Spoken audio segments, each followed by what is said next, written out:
It's a real honor to meet you, Madame Romanski. People have told me so much about you. People still talk about me? Oh dear. Of course. Everyone tells me how wonderful you were. How you were one of the greatest singers of the century. Ah, so I was, my dear. But surely you didn't come here just to dig up the past. No, I need help. You must have had a fantastic life. So exhilarating. Ah, much more than you could ever imagine. I used to sing the finest melodies of the moment in the most fantastic theaters around the world. I have been hailed by kings and courted by princes. Grown men would sink to their knees when they heard the first notes of my recital. My voice could break crystal glass and hearts, many hearts. I'm not surprised. Then one day sickness steals away the gift life has given you. My voice started to betray me. I started to get migraines. My health failed. They sent me here to let the spa town weave its healing spell. I was only going to rest for a month, but then the month became a year and the years get longer. But you look so healthy to me. Oh, thank you, my dear. Right. I'm wrapped up in a case at the moment, and because of it, I met a certain Mr. Sergei Borodin, director of the Komkolsgrad Industrial Complex, situated to the northeast of here. Ah, I remember that factory. Oh, a sad city indeed. What am I saying? They all were. Madame Romanski, this Borodin is one of your biggest fans. If you could come and sing for him there, it would make one of his biggest dreams come true. Sing? Oh, my poor girl. I have not sung for years. Time has taken its toll. My voice is like the rest of me. Faded and wan, like my heart. Oh, aren't you going a bit far there? I bet you've still got a great voice. Oh, you are the sweetest cherry, my dear. I am not senile yet, but I look reality in the face every time I look in the mirror, and I can tell you, singing is something I did in the past. Well, that's not really helpful for us in our current situation. Madame Romanski, please understand I would never have come so far to disturb you if I didn't really need your help. I understand, my dear, but my health is failing me, as does my voice. Believe me, no one is sadder than I. I guess we can risk asking about Hans. Strange. I get the impression that Hans Voralberg turned up here, too. You know Hans Voralberg? Not exactly. I'm looking for him to sort out this inheritance case. But I've had to snoop around in his past a bit to get on his trail, and I guess he's kind of a close friend now. You knew him, didn't you? Oh, yes. I knew Hans Voralberg. Do you hear, James? Ah, if you had the chance to meet Hans. My Hans. Oh, my God. What has become of him? Where is he? As questions go, madam, that one is not without certain complications. I'm sorry, but I have no idea. That's the goal of my mission, to find Hans Voralberg. That's why I have to get back to my train as quickly as possible and to get out of Komkolsgrad. And you cannot find him without the train? The train is one of his last inventions. So is Oscar, the automaton engineer. I get the feeling that the two of them are going to lead me to him. Did you hear that, James? I might see Hans again. I have dreamed so long of meeting my dearest sweetheart again. Oh, if only I could sing. If only I were in Paris, I would ask George for that miracle cocktail. The one that only he knew how to make. Wouldn't I, James? Yes, madam. As you have frequently said, without that famous cocktail, your French tour would have probably been cancelled. I don't understand. An extraordinary tale, my dear. It was December. and it was terribly cold and damp. I had to play the role of Tatiana that evening at the opera. But since the morning, I had lost my voice. It drove me completely mad with worry. I don't know how George, the barman at the Moritz Hotel, heard about my affliction, but he brought me up a cocktail that he had invented. A strange concoction. But it turned out to be a miracle cure. My voice returned to me in an instant. That's amazing. That's just what we need. We're going to mix you up a cocktail. Ah, my dear child. It is impossible. George never told me the recipe of the drink. He loved to keep his trade secrets. He said it made him absolutely irreplaceable. Well, I'm going to get George to tell me. He hasn't yet met with my powers of persuasion. Alright, so we need to make a drink. I'll let you get a bit of rest. Thank you for listening to me. It was a real pleasure, my child. You are a charming young lady, and simply talking to you has warmed my soul. Okay, so remember that number that we found in the brochure that was on the desk where it had red letters and all that? Yeah, that's the number we have to call. And I say red letters, but clearly I meant red numbers. Sorry, my mind went off. Okay, so hold on, I wrote it down. 4, 6, 4, 3, 3, 6, 4, 3. I hope I wrote it down correctly.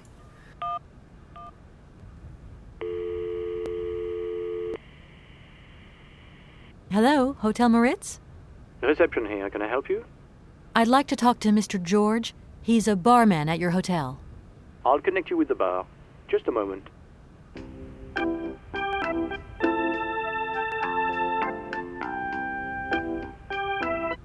Hello, hotel bar? Hi, I'd like to talk to George, please. George? You mean Mr. George? Yeah, probably. He must have been a barman at the Moritz in the 50s. Well, don't want to disappoint you, but Mr. George stopped working here quite a while ago. What was it about? I've been told that Mr. George had a recipe for a fantastic cocktail, and only he knew the ingredients. I absolutely must know what was in it. It's a matter of life and death. I'd love to help you, ma'am, but you see, old George, now he knew a lot of cocktails. One hell of a barman and one hell of a reputation. He did write down his recipes before he left, but if you can tell me which one you were looking for exactly? I don't know. There are a lot of them, you say? Yeah, the Paris Peking Shuffle, the Deep Green Secret, Boco Poco, Blue Helena, Red Mambo. Helena! Yeah, that's the one. The Blue Helena. Right, I'll take a look. Blue Helena, you say? Let's see.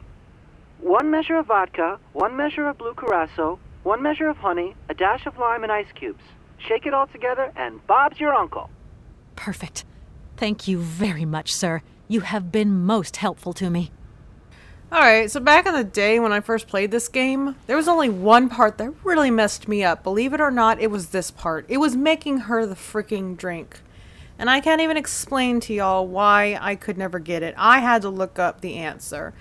And I'm not gonna lie, I'm flat out telling you right now that I do have the solution for how to do the drinks with me, because if I didn't, it would take forever, and honestly, we don't have time.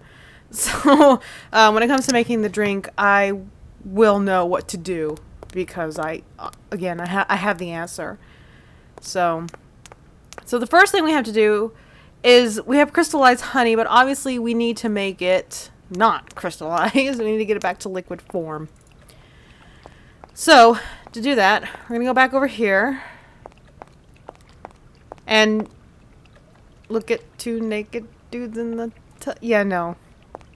Moving on. Okay, we're going to use this now. I can't remember if you have to put that in first. Let's try it.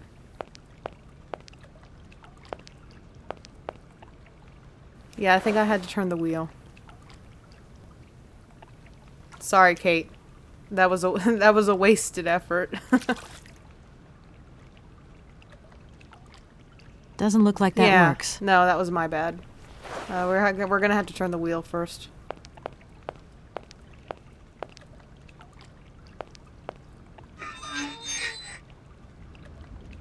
Alright.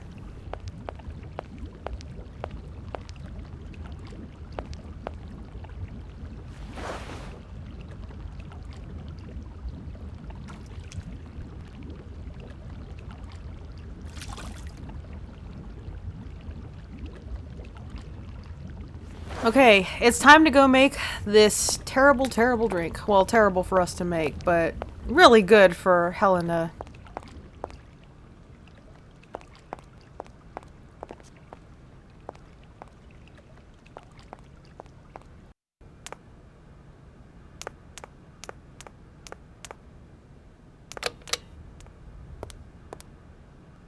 Okay, so this is the bar. We're gonna put the lemon here in order to squeeze it.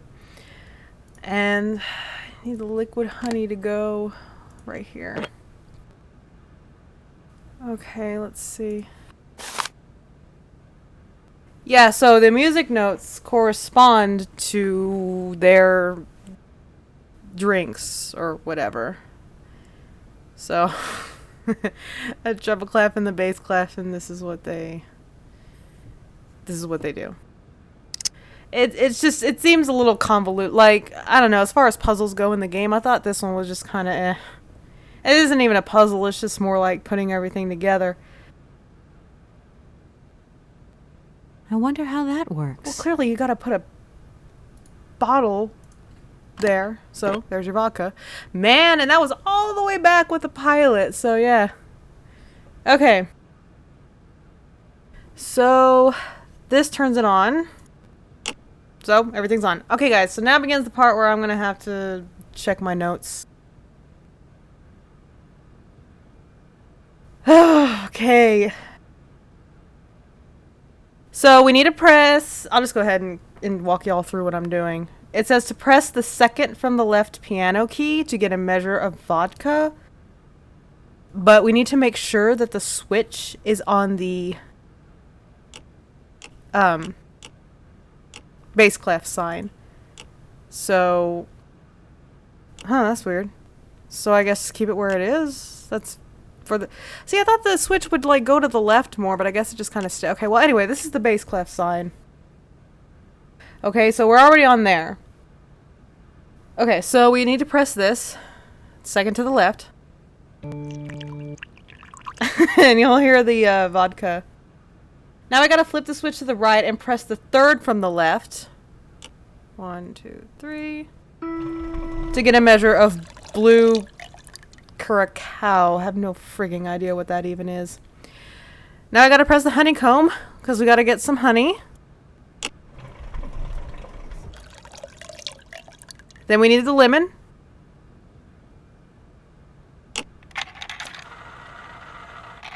Then we press the, oh, it's still working. Now we gotta press the snow, which is the ice cubes.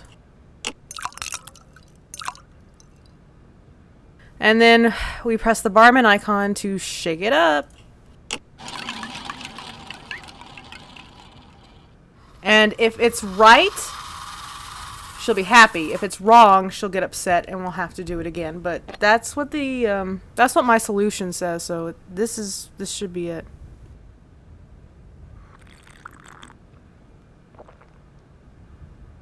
My voice.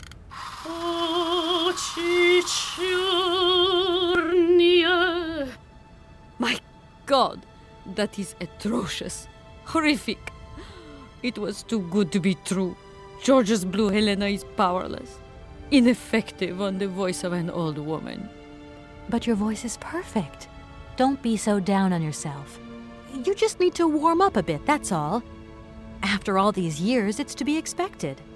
No, I am very grateful for all your efforts, but really, I cannot go on stage with such a puny, pathetic voice. My performance would be so poor. I would get such bad reviews.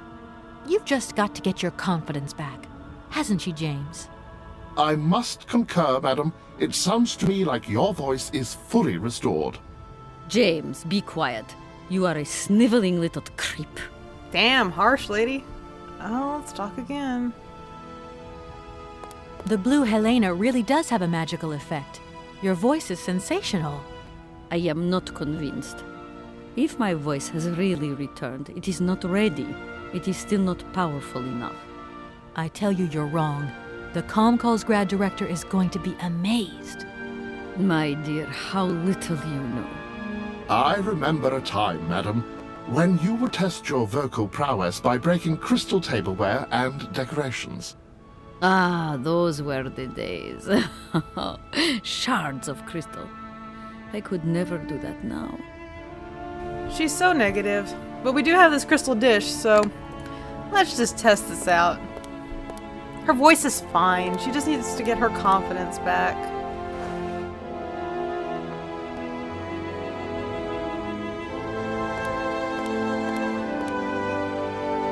My voice.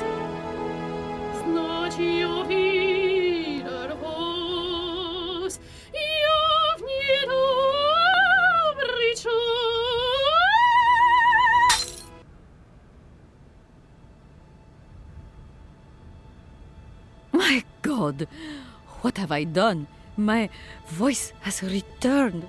Did you hear that, James? My voice has returned. Your voice is still as magnificent as ever, madam. But please don't forget, you're no spring chicken these days. Time has taken its toll. And you're not the toy boy you once were either, James. I hope you have fun on your own.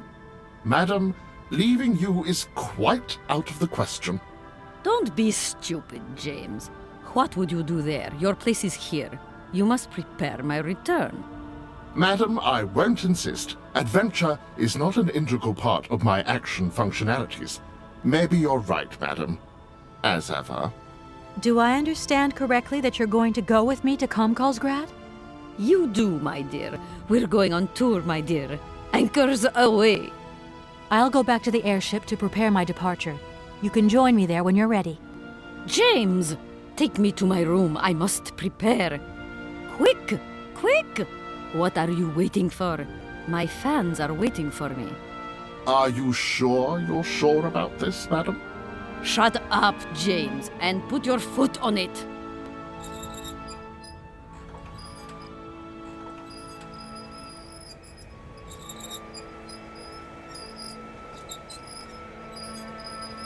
Well, good. We accomplished exactly what we came to accomplish. Things can only go up from here. Right? Right.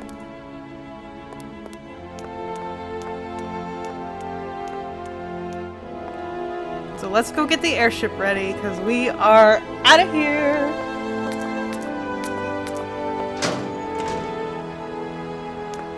Yeah, sorry, but not really sorry about the fountain, because you're a dick.